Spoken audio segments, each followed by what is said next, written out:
suaranya. Nah, kira-kira kita kasih stimulus itu 5 detik ya, jangan cuma Langsung pinter. video doang, jangan ya. Jadi harus 5 detik. Ya, ini pemeriksaan buah bisa seperti itu.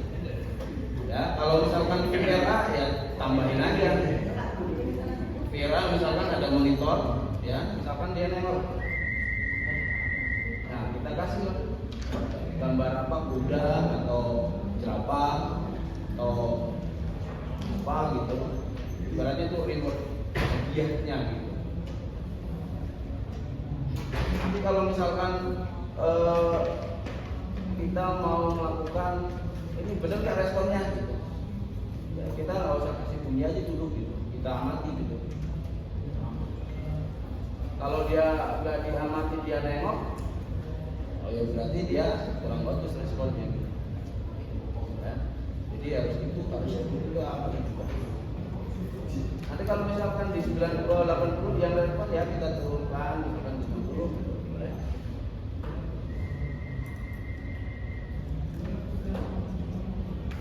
Jadi jangan memberikan di intensitas yang sama.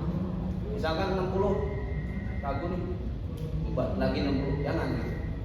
Karena dalam pemeriksaan buah atau sebenarnya atau audiometri itu kita menggunakan sistem psikoakustik. Ya, jadi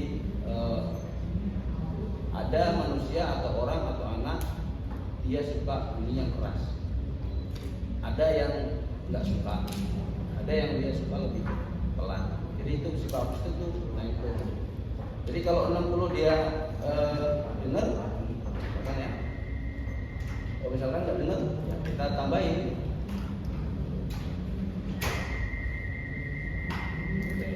Yang respon, ya kita turunkan seperti audiometri nada murni gitu. Jadi turunkan itu artinya dikecilkan 10 desibel ya.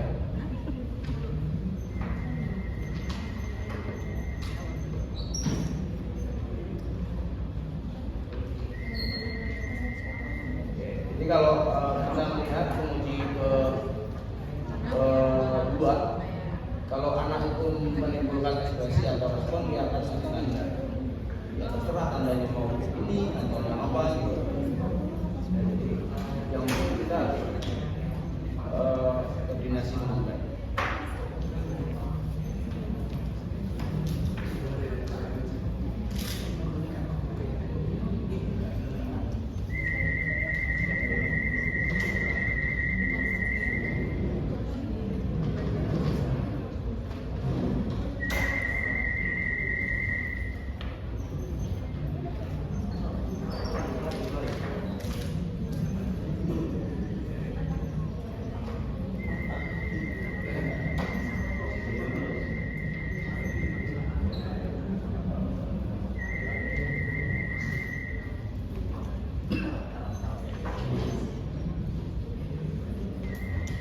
Jadi kurang lebih seperti itu ya, pemeriksaan BOA, VRA itu sebetulnya sama, cuma bedanya kalau VRA itu ditambahkan dengan bonus visual, ya, atau reward visual. Jadi kalau dia nengok kita kasih. Ya. Saya sarankan gambarnya itu yang jangan bikin takut anak. Sekarang dulu di RSCM pakai boneka yang gerak-gerak. Ya, setelah anak nengok nangis dia. Ya, kan? Jadi mood pasiennya itu hilang. Ya, jadi kalau bisa dan harus memang gambar-gambarnya itu kita kasih yang anak itu senang gitu. Es krim gitu misalkan, balon. Jadi dulu kenapa nih pasien ketika ketemu VR kok ketika merespon yang selanjutnya malah nggak mau respon atau nangis? Ya, ternyata takut. Kita kasih boneka yang goyang-goyang itu takut dia. Ya. Jadi itu harus diperhatikan juga. Ya, jadi kurang lebih sama VRA antara dua, cuma bedanya di kita tambahkan visual. Ngapain sih Allah mau? Ya. Kurang lebih seperti itu. Nanti kalau misalkan mau play audiometri, ya, oh enggak, sebenarnya tes BOA dan VRA ini juga bisa menggunakan headphone. Ya, jadi bukan hanya menggunakan speaker, bisa juga pakai headphone, juga bisa juga menggunakan band. Ya, paling tidak untuk pemeriksaan BOA kita bisa 2.000, ya. Misalkan habis itu 4.000. Kalau misalkan anaknya masih kooperatif, kita kerjakan di 500, kita tambahkan di 1.000. Bon juga seperti itu, ya. Paling tidak kita mendapatkan ambang dengar satu frekuensi pada bon. Ya, karena dalam pemeriksaan pendengaran kita nggak hanya hantaran udara aja. Jadi rambat bunyi tidak melewati hantaran udara aja. Tulang juga bisa. Jadi makanya minimal satu hantaran tulang itu diperiksa. Kalau misalkan anaknya masih kooperatif dan bisa, ya lanjutkan silahkan.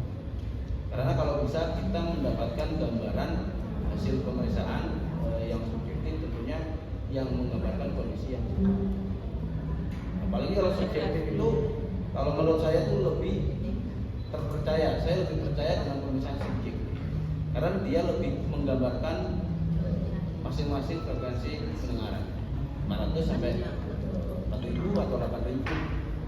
Ya, jadi kalau bisa dan memang anaknya kooperatif, ya silakan dilengkapi dengan pemeriksaan bon, walaupun dapat satu frekuensi. Tapi kalau misalkan anaknya kooperatif, lanjutkan gitu. Kita kan susahnya memang pemeriksaan anak-anak, yaitu tidak bisa memaksakan karena kita harus membuat moodnya anak itu bagus. Ya.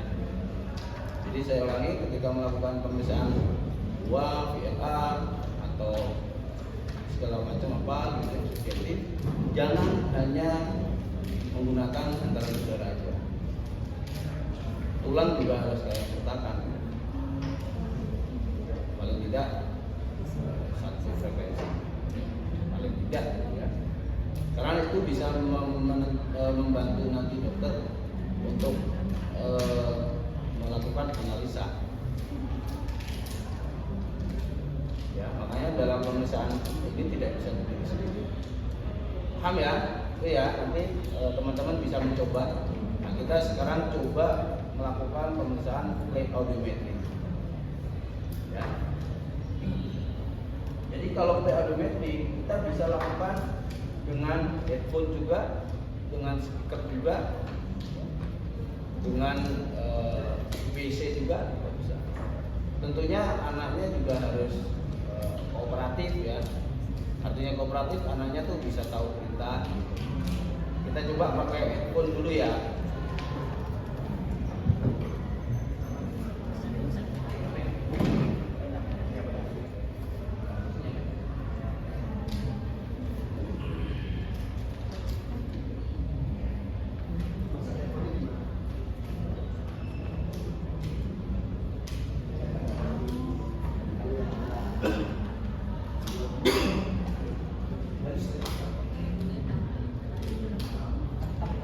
Jadi kalau pemeriksaan audiometri bisa dilakukan sendiri. Ya, kebetulan ini perlu saya baik ya. Kalau saya sih lebih suka play audiometri ya daripada BOA atau VLA. Saya lebih suka play audiometri. Cuma memang harus sabar. Artinya tuh kita tuh harus berteman dulu sama anaknya gitu ya. Jadi kita jadi bercanda, ngobrol, biar dia nggak tahu. Ya, jadi nanti kita menggunakan balok di sini. Kalau saya menggunakan balok, terserah nanti teman-teman kalau mau pakai duit koin boleh dimasukin ke celengan, ya. Atau pakai ember dimasukin boleh. Nih coba. Yang terpenting, ya intinya bermain. Mau misalkan kalau saya di Hermina tuh karena di sana nggak ada alat ya. Kalau aku sih udah Pakainya pulpen. Jadi kalau dia dengar gambar gitu, serang gitu. Yang penting bikin anak sukanya apa gitu. Misalkan anak sukanya gambar hati gitu ya. Kalau dengar ya perlu gambar hati. Saya rasa itu lebih efektif ya, lebih enak daripada kita memaksakan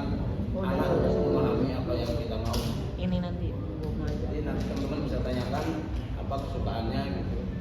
Misalkan kesukaannya kalau dikasih uang suka gitu, kasih aja, nanti kita receh gitu. Jadi kalau dengar dia jangan uang. Posisi handphone juga harus kalian perhatikan ketika mau melakukan pemeriksaan. Dan kalau kanan gitu, merah.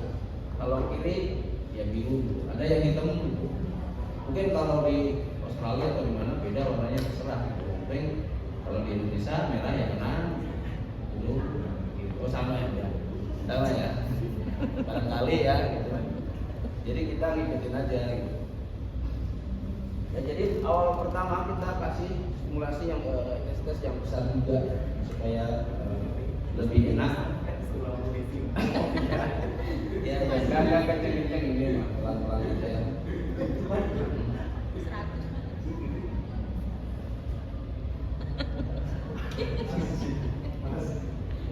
Enggak. Kalau dengar taruh ya. Oke. Ya, jadi tempelkan di telinga kita sesuai dengan kunci. Kalau mau periksa kanan, ya tempelkan telinga kanan, jangan tempelkan telinga kiri gitu. Kita kan mau periksa telinga kanan gitu. Ya, kita kasih misalkan kita kasih di 60 ya.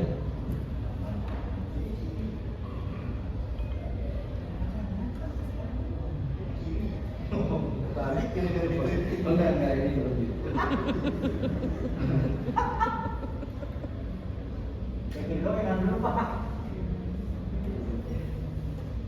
Kita coba ya.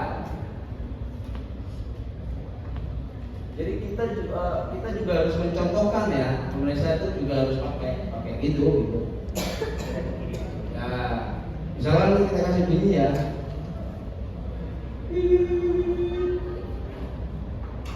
Jadi dicontohkan gitu ya. Jangan kalian anggap bahwa anak ini mengerti gitu. Jadi ketika kita kasih begini misalkan contohkan, dengar, taruh. Jadi nanti di pikiran dia, oh dengar, taruh. Jadi kita harus observasi, kita harus kasih tahu. Jangan kita kasih terus, kanan. Orang dia nggak ngerti, kita contohkan. Misalkan dia dengar nih 60, ya kita turunkan aja sesuai kayak kasih akustik. Kan.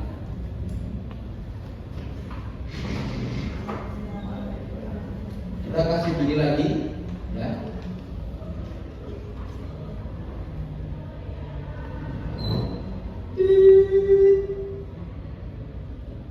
Enggak ya, kita gedein 5.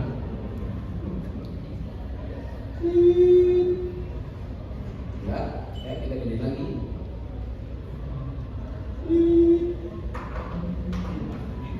Ya. Boleh bahasa pakai aja biar kita dengar. Boleh, nanti kita pakai ini juga. Ya. Nanti kalau udah seperti ini, kita tunggu, kita kasih jeda kira-kira berapa detik, kita tunggu anaknya naruh nggak. Kalau kita nggak kasih bunyi naruh, ya kita kasih paham lagi. Contohin lagi ya tadi. Kita coba pakai speaker ya.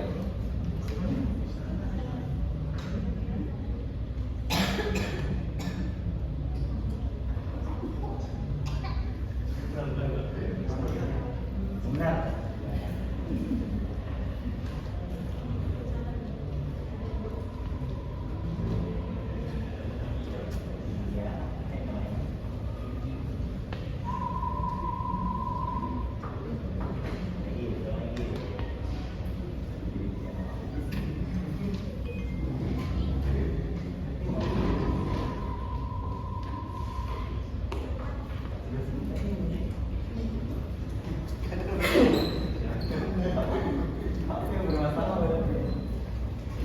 Nah, jadi kalau pemeriksaan subjek itu seperti ini kita lakukan.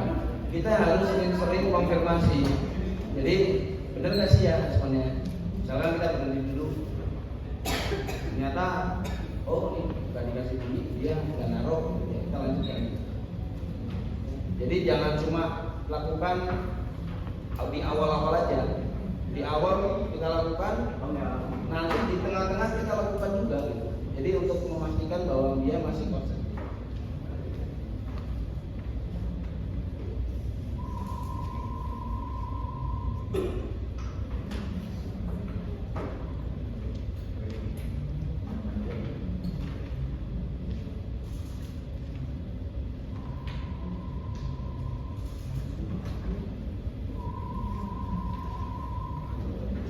Jadi seperti itu kita lakukan di frekuensi yang sama, frekuensi berikutnya dengan cara yang sama. Ya, jadi 2000, 4000, ya, kan masih kooperatif, 500, 1000. Kenapa kita mulai dari 2000? Ya karena dia lebih nyaring ya, jadi lebih sensitif. Jadi anaknya 2000, 4000, 500, 1000. Jadi sudah mewakili frekuensi sedang rendah, sedang, tinggi. Tapi lebih bagus nih lengkap. Kadang kalau anak nggak kooperatif, yang penting kita sudah dapat. Lalu bond juga sama lakukan juga. Iya, bond juga. Paling tidak satu frekuensi pada frekuensi 2. Kalau anak masih kooperatif, lanjutkan gitu. Karena nantinya ketika dilengkapi dengan bond dia akan menggambarkan kondisi yang cukup komplit gitu ya. Jadi nanti dokter THT-nya enak.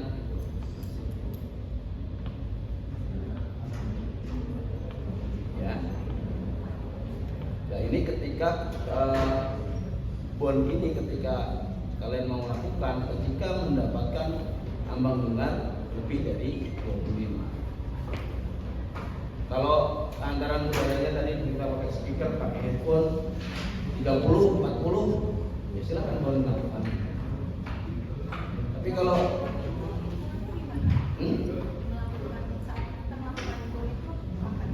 ya ketika kita mendapatkan antaran udaranya tuh jangan kita pakai speaker atau pakai headphone Maaf. lebih dari 25.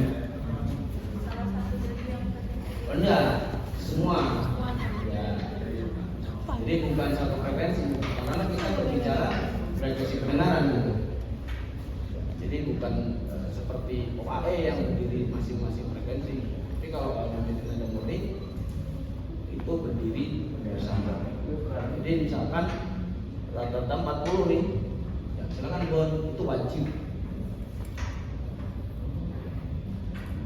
Kalau 30 wajib itu lakukan tulisan bond. Kalau di luar nggak usah. Nggak usah kalau kita berbicara frekuensi pendengaran gitu. Ya. Jadi frekuensi pendengaran tuh 500, 1000, 2000. Kalau hanya satu yang turun misalkan 8000 di 40, nggak usah. Jadi harus semua. Kira-kira 40 nih, boleh dilakukan.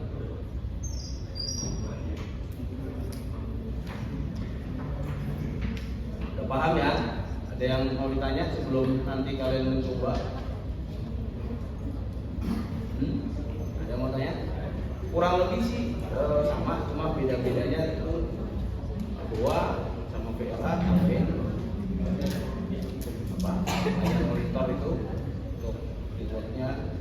Kalau pre-alimentary ya apa namanya?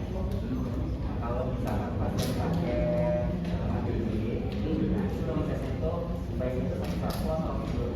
Oke, jadi kalau pasien menggunakan alat bantu pendengaran, ya, kalau saran saya, jadi satu-satu, ya. Kalau anaknya kooperatif, ya, ketika kita memakaikan yang kanan, ya, kita uji yang kanan nih. Kalau nanti dia dengar yang kiri, ya silakan angkatan kiri atau dua gitu. Karena kan kalau prosilin kita nggak tahu ya. Jadi supaya kita mencegah terjadinya cross-healing dan kita tahu nih, kalau saya ya, walaupun kita memuji sini, karena di sini bisa mendengar kalau kita pakai speaker ya, apalagi kalau abang dengarnya masih 70-80, pakai dua. Gitu. Jadi kalau kita uji kanan, kalau dia dengar yang kanan, ya apa? Kalau dia dengar kiri, taruh, oh berarti di cross. Itu harus hati-hati. Jadi jangan kita anggap itu respon dari telinga yang sebelah kanan. Jadi kita hanya mengambil respon telinga yang kita uji. Itu mas. Dan tentunya harus pakai speaker ya. Kalau pakai headphone, ya feedback nanti ngomong gitu. Pakai kalau namanya diedit, pakai speaker. Sama halnya kalau kita menguji ganti kepala. Kalau dengan kanan ya kanan, kalau dengan kiri, nah tujuannya apa? Untuk kita tahu bahwa ini adanya cross steering atau terjadi penyeberangan. Jangan sampai kita salah arti. Itu Mas Agi. Ya. Nanya lagi. Boleh silakan. Kan nggak ada nanya ya saya aja yang tahu juga. Nah, kalau tes itu kan kita kan melakukan sebetulnya untuk anak ya. Karena untuk anak itu kan kadang berubah tidak bisa langsung terus-terusan, tidak bisa apa ya, kadang tangguh gitu kan. Tes ini kan butuh waktu yang menurut saya itu memakan waktu ya dan cepat gitu. Nah, apa tips dan triknya uji biasanya kalau misalkan untuk pasien-pasien anak yang masuk? Oke. Jadi memang dalam pemeriksaan subjektif kita harus lakukan secepat mungkin. Makanya itu yang saya tadi katakan. Silakan periksa di 2000 sama 4000. Ya. Kalau memang anaknya masih memungkinkan, masih bagus, ya lengkapi 500, 1000. Dan kita jangan memaksakan bahwa anak itu harus misalkan balok, ya balok, nggak harus. Kita lihat moodnya dia dulu. Kalau misalkan dia moodnya kurang bagus, ya kita ajak main dulu. Jangan paksakan, ayo, nanti nangis dia. Kita bercanda dulu. Jadi memang kita harus berteman dulu sama anaknya supaya moodnya bagus. Itu sih. Jadi biar cepat, 4000 masih bagus, lanjutkan, lengkapi. Paling tidak kita sudah mendapatkan frekuensi spesifik. Ya. Itu mas. Silakan. Untuk pengguna alat bantu dengar dengan kategori kasus perempuan itu target minimum intensitasnya di set berapa ya? Oh ya. Jadi kalau profil ya kita mulai dari batas kemampuan alat. Misalkan alat itu nyampe 150, ya silakan. Ya, misalkan alat itu masuk sampai 110, Nah, maksudnya untuk kondisi sudah menggunakan dengan fitting gitu ya. Jadi kalau fitting, kalau kita berbicara tentang fitting, target kita itu di banana splits ya.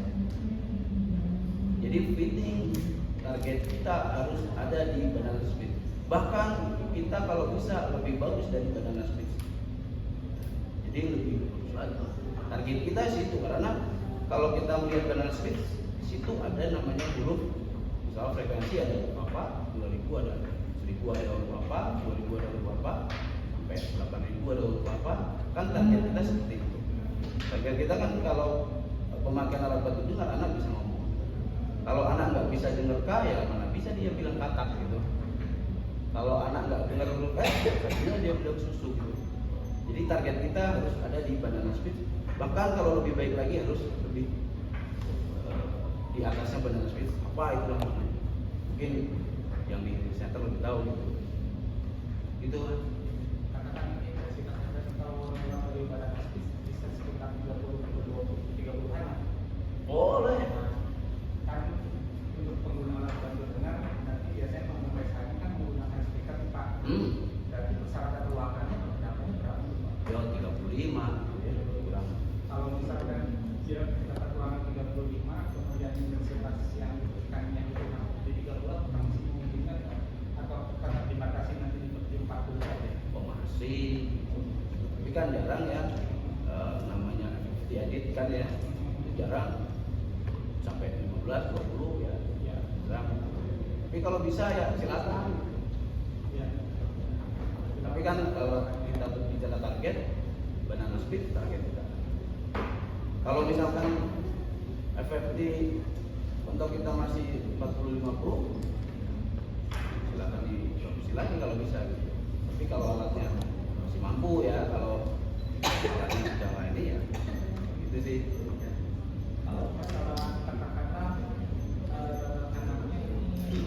kali berapa kali pulang kira-kira untuk bisa mendapatkan hasil yang lebih baik pada anak? Oh tergantung, karena itu pengalaman fitting ya. Kalau untuk pengalaman fittingnya mungkin kayak Pak Kristin, Pak Candi gitu ya, mungkin 2 kali 3 kali cukup. Tapi kalau saya bisa 5 kali. Karena pengalaman fitting itu sangat penting sekali ya. Kalau misalkan anak audiologis yang baru lulus disuruh fitting, bisa aja dia 3 bulan tak keluar sama banyak keluhan. Jadi pengalaman fitting itu harus Ini tuh FFT kan? Fitting FFT kan? ada lagi. Trivial test. Kalau nggak ada, oh ya silakan Kak Kristin. Oh itu nanti jatahnya Pak Candi. Ya sama iya itu jatahnya Pak Candi sama Dewi nanti ya.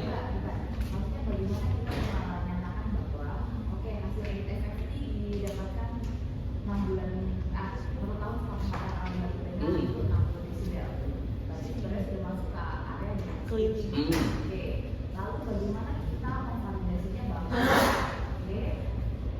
anak ini benar-benar dia mendapatkan mendapatkan stimulus suara juga bisa menghasilkan itu tanpa ada pemeriksaan misalnya Iya.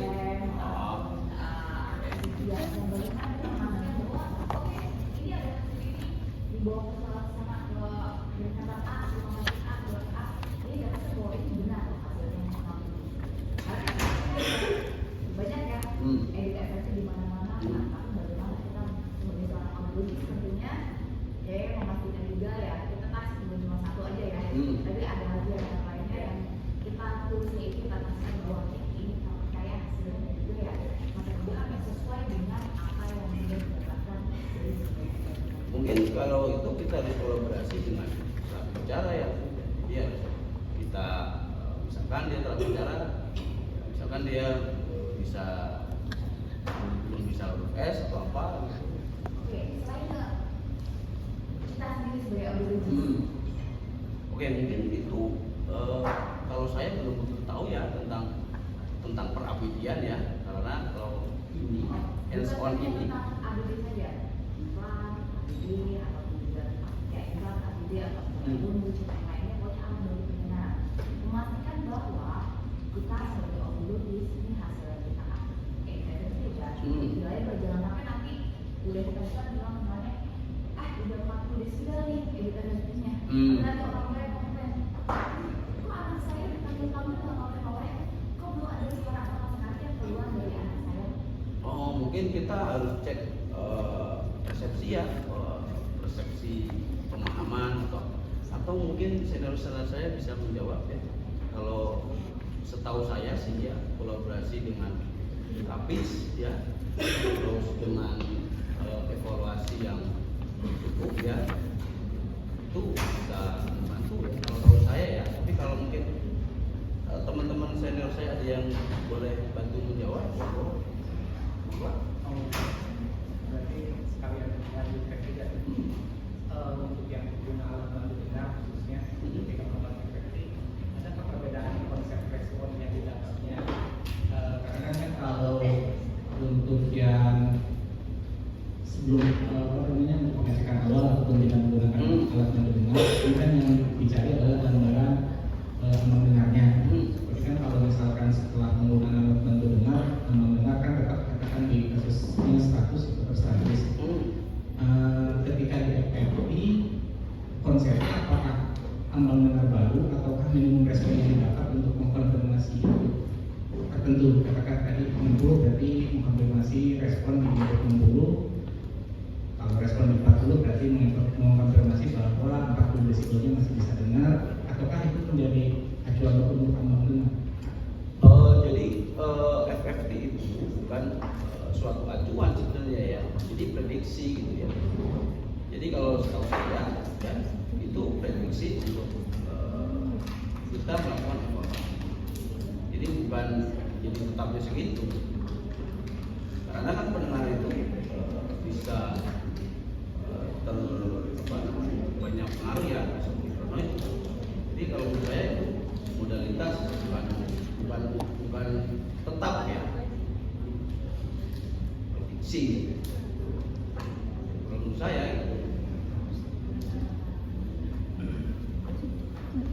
Berarti menurut yang logistik Ya, boleh.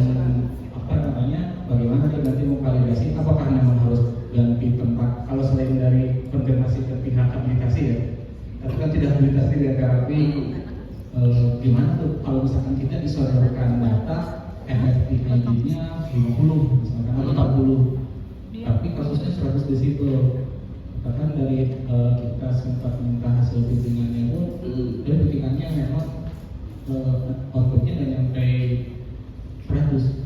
Mungkin kan begitu. Ya, kalau tentang itu sih ya, kalau tahu saya ya, kalau misalkan tidak sesuai ya, kalau saya ya saya ke ini senternya dengan NFT terbaru. Jadi minta untuk dilakukan titik ulang. Kalau saya itu, karena kalau saya ya tentang perabdian memang saya kurang paham ya, karena saya lebih mengenal tentang perusahaan. Mungkin nanti bolehlah kalau senior saya yang bisa menjawab atau bisa membantu saya. Itu Mas ya. Ada lagi? Mau? Untuk mau tanya, ini kan alat audiometri karena kan kami perawat. Ah. Jadi kalau untuk audio apa para ABDS belum paham, jadi kami mau tanya tentang audiometri. Ini kan alatnya namanya chamber ya. Oh, ini audiometer. Iya, apa namanya? Audiometer. Audiometer ya. Kalau di rumah sakit mungkin namanya chamber. Bisa nggak dijelasin Pak? Artinya itu kan ada ruangan yang jelasin satu-satu. Jadi gini, kalau alat pemeriksaan pendengaran audiometer itu namanya audiometer. Kalau chamber itu tempat kedapnya. Ya. Jadi dalam prinsipnya pemeriksaan audiometer untuk hantaran udara itu ada dia misalkan tone atau frekuensi. Misalkan stimulusnya ada tone atau warble, kanan dan kiri itu biasanya right atau left. Terus stimulus biasanya tone switch atau stimulus. Pada dasarnya sih itu ya tombolnya kan ya. Dan mungkin yang paling penting itu kan kalau Ini. bukan yang paling Ini. yang baru ya. Ini. Iya, itu kan ada jenis yang 30 atau 0. Oke. Jadi itu buat menggeser. Buat menggeser. Ya misalkan ada tombol 2 nih ya, yang sebelah kiri itu biasanya stimulus apesa gitu. Jadi kalau kita geser ya dia naik. Iya, naiknya itu untuk Ya itu untuk intensitas. Kalau yang sebelahnya biasanya digunakan untuk masking. biasanya kalau kita audiometri itu maskernya di berapa? Tergantung. Kalau tulang ya 20 desibel. Kalau udara ya 30. Tergantung. Jadi nggak sama. Kalau kita menggunakan metode step masking ya, kalau kita plateo pakainya 10 gitu. Jadi masking itu ada metodenya. Kalau saya lebih suka step masking. Kalau plateo nggak kelar-kelar. Ya, itu sih. Mungkin nanti kalau mau belajar cara pengoperasiannya silakan. Ya, ada lagi?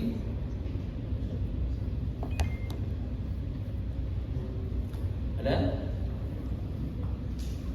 Kalau nggak ada, silakan siapa yang mau mencoba pemeriksaan subjektif ini, nanti kita tentuin, ajarin, ya.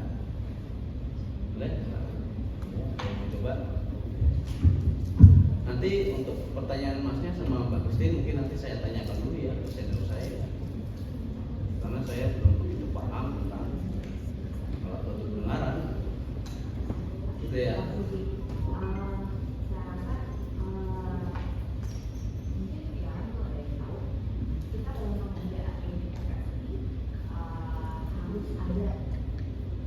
Juga penandaan namanya fungsional audio-visual. Kemarin sempat dibahas soal bicara bahwa ada fungsional audio-visual dan juga audio-visual. Oke.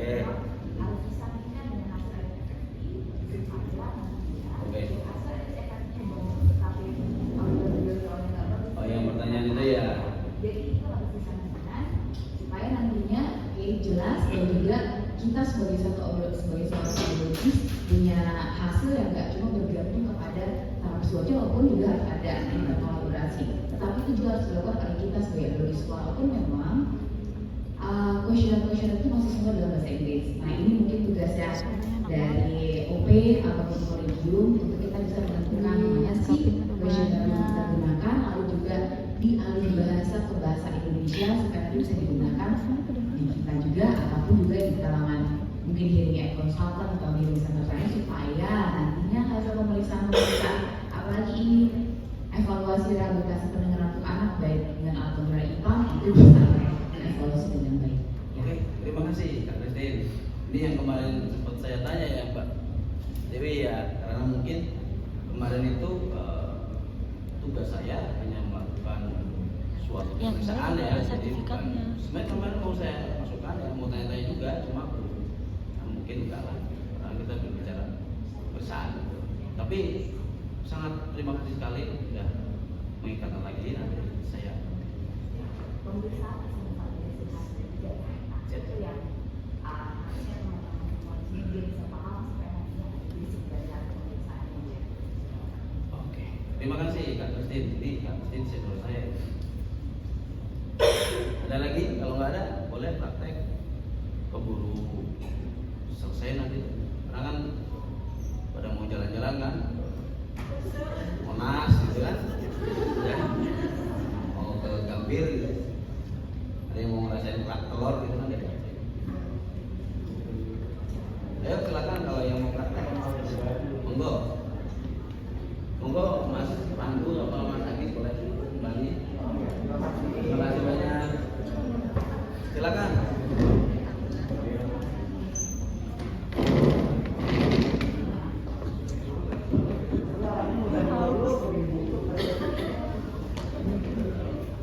Ada yang mau praktek? Itu